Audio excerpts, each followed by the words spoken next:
Llévame a donde vas. Pocas personas en el mundo han logrado hacer lo que Camilo está planeando. Las 7 cumbres más altas del mundo las planea subir con todos los riesgos que esto conlleva. Comentanos un poquito, Camilo, por dónde vas a arrancar, cómo surge esto, porque es una idea descabellada solamente para algunos. Sí, la verdad que mucha gente considera que es una idea bastante riesgosa, o sea que los riesgos la verdad que no valen la pena, pero para mí sí. Eh, para mí también la montaña está muy identificada con lo que es la vida misma, ¿verdad? Porque todos tenemos nuestra propia montaña, todos tenemos que salir a la calle y poner en riesgo todo de nosotros, dar todo de nosotros, sacrificar todo lo que tenemos para poder llegar a lo que nosotros queremos, ¿verdad?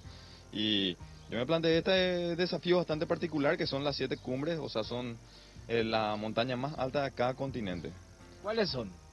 El Everest es la más alta de todas, con 8.848 metros sobre el nivel del mar. Es un monstruo, la verdad. Por encima de los 8.000 metros el tejido humano comienza ya a morir, por lo tanto tenés un cierto periodo de tiempo cuando superas esa altura para llegar a la cima. Si no llegas, tenés que volver de inmediato porque es muy probable que mueras en el intento, ¿verdad? Y de hecho que hay mucha gente que ya murió en el intento. Sí, en esa montaña en particular hay más de 300 cuerpos dispersados cerca de la cumbre. E inclusive se utilizan esos cuerpos de repente como lugares específicos para los montañistas, ¿entendés? O sea, si superaste el cuerpo del montañista con botas verdes, quiere decir que estás en tal lugar, ¿entendés? Entonces, Muy loco escuchar esto, ¿eh? Son muy valientes y para aguantar la temperatura que ahí es bajísima, tenés un equipamiento especial que podemos mostrar incluso. La campera, permiso. A ver, con esta campera, ¿hasta cuántos grados de temperatura uno resiste?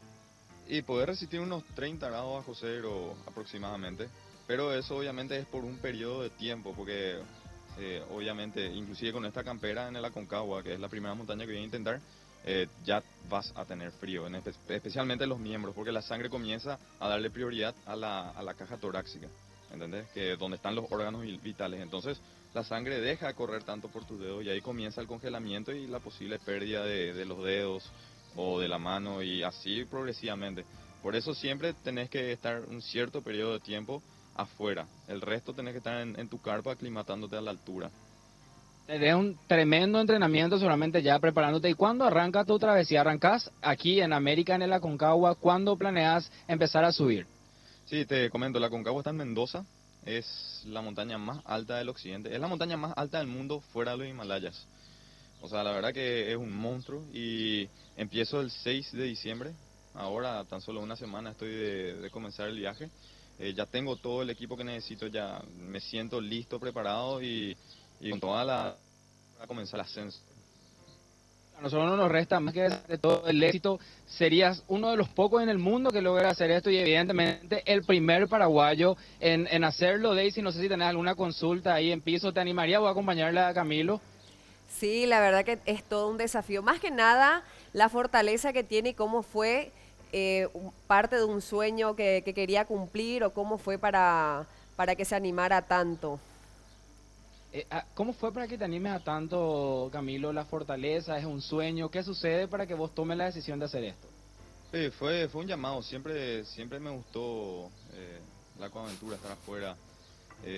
Yo tuve la oportunidad de poder vivir en Estados Yo tengo Unidos acá. gracias a una beca deportiva y tenía un rango de montaña cerca de la universidad donde estaba, entonces siempre aprovechaba en mi tiempo libre y me iba, escalaba un poco, hacíamos un poco de esquí en la temporada de nieve y me encantaba, ¿verdad? Y una vez que volví acá, la verdad que comencé a extrañar eso y estando lesionado en un momento pude ver lo que era la montaña de altura, lo que es toda esa experiencia y me dije a mí mismo, esto es algo que yo tengo que hacer, sentí un llamado, es algo de repente difícil de explicar, pero algo que yo quiero hacer, que quiero completar y también obviamente llevar en alto la bandera de nuestro país que nunca pudo alcanzar esas alturas, ¿verdad? Nosotros vivimos en el llano, o sea, es totalmente distinto para nosotros estar intentando hacer esta clase de deportes. Sería marcar historia sin duda alguna. Hoy, en minutos más, aquí en la Secretaría Nacional de Deportes se lanza oficialmente esta travesía que va a emprender Camilo, el paraguayo, que va a llevar nuestra bandera a donde no llegó antes, a tremenda altura, casi 9.000 kilómetros. Así que nosotros desde Mañana Plus vamos a estar siguiendo toda su travesía que puede llegar a durar hasta 3 años. Camilo, muchísimas gracias por acompañarnos y éxitos, y seguramente te va a ir súper bien y vamos a estar celebrando que la bandera paraguaya llegue muy alto. Muchas gracias, Camilo. Dale, gracias Iván, gracias Daisy y a toda la audiencia de R1. Llévame a donde vas.